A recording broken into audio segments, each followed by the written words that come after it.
Greetings everybody, my name is Tommy the Game Master and welcome to my channel. Now I love the Kingdom Hearts series and I'm probably one of the few people who will say the original is my favorite game of the series. Especially because I enjoy the stages in this game, because the game has a style and Easter eggs all of its own. Wonderland feels the most like Wonderland.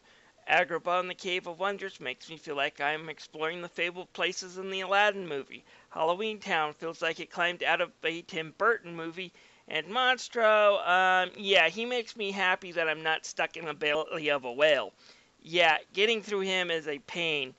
Anyways, let's go through my top 10 things I hate about the original Kingdom Hearts. Number 10, the Gummi Ship. The Gummi Ship stages suck in both versions. They really are a waste of time. While in 2 they are a somewhat amusing waste of time, in the original they're an even bigger unneeded waste of time because they're a slow-moving rip-off of Star Fox that's just not fun and really isn't needed. But there are other problems which I will get to into other numbers because this problem with the Gummi Ship expands throughout the entire game. So there's going to be other places for them on this list. Just wait and see. Number 9, not letting you skip scenes in the original PS2 version. One of the things you couldn't do in the original was you couldn't skip scenes in the original PS2 version. Meaning that for each of the dozen times it probably took you to beat Riku in Hollow Bastion, you got to watch this 5-minute cutscene over and over and over again. Oh joy! You kids don't know how lucky you are living in an age when developers know that not everyone wants to watch these scenes even once, never mind the multiple times it might take you to get past these boss fights. Oy, what a pain. Number 8. Hiring a child actor to play Sora. Yeah, I'm not saying Haley Joel Osment is a bad actor for Sora. His acting is actually pretty decent, and I've heard far worse from child actors. And I don't think he's terrible at playing Sora in the newer games now that both the character and he is a little older. That said, Square Enix loves to keep going back to the original for remakes and side stories, and then still casting him to play the younger version of Sora, and that can be a bit jarring. For example, those who bought either 1.5 or the 1.5 plus 2.5 can expect to be shocked by this. Guys, let's go! Seriously? Me too. One look at this castle, and I just knew.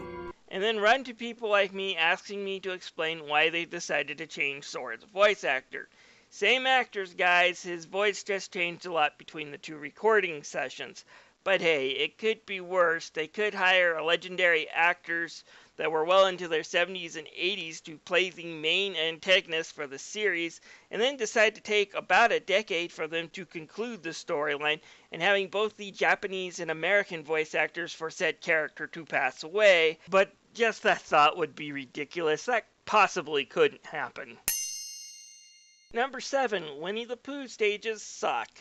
Now, Winnie the Pooh stage does give out decent rewards for completing its minigames, and its story is charming, but getting through his minigames are dull in this one, and do I even have to go on about that stupid sling? Not again! Number 6, the original mapping of the special attack buttons were on the same menu as the summons. Granted, this was fixed in the HD remakes by having them map it to the triangle button, but having a lot of the commands being put into the same box as the summons makes it hard for you to do these things. It made it impossible to do things like Sonic Blade and Ars Arcanum correctly. Having these commands mapped to the triangle just makes the game so much easier and these attacks so much fun, rather than being frustrating like it was in the original game 15 years ago. Number 5, you can't open treasure chests with Heartless around. Yeah, in this game you can't open chests up when there's bad guys around. Big pain in the butt when it comes to areas like Monstros where you see treasure chests all around the giant whale guts on ledges and things, but each time you think you can claim one, more and more monsters just pop up. There are other areas where this frustration appears, but Monstro's mainly the main culprit. Come on, just let me claim my treasure chest and run away. This is ridiculous. Number 4, trying to modify the Gummi Ship is a pain. Having to pilot the Gummi Ship is hard enough. Getting to new areas is already tedious enough. Do we really need to have the headache of customizing these machines? Yes, yes we do.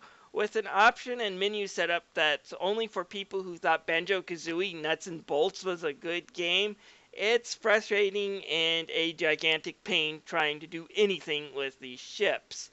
Now, I'm not saying that this wasn't a bad idea on its own, but it does lead to problem number 3.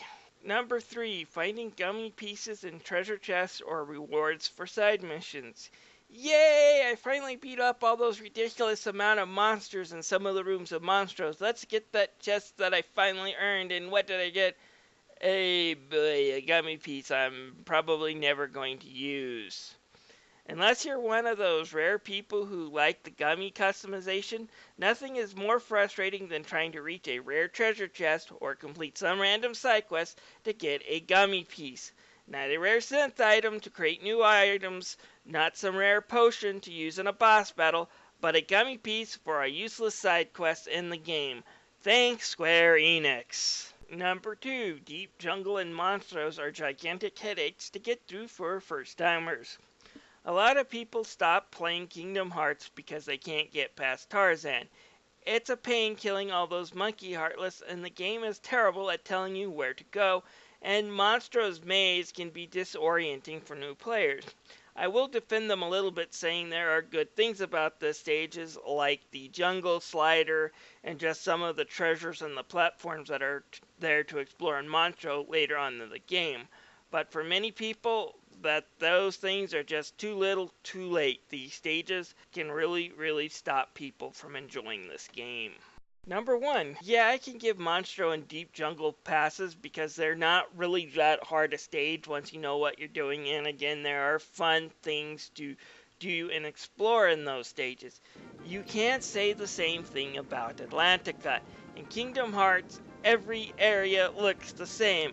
Combat is slow-paced and crappy compared to the rest of the game, and the looping under the sea music that just makes you want to vomit after listening to it for about an hour, and then add in a harder than heck Ursula fight at the very end. No matter how many times I play this game, I never enjoy Atlantica.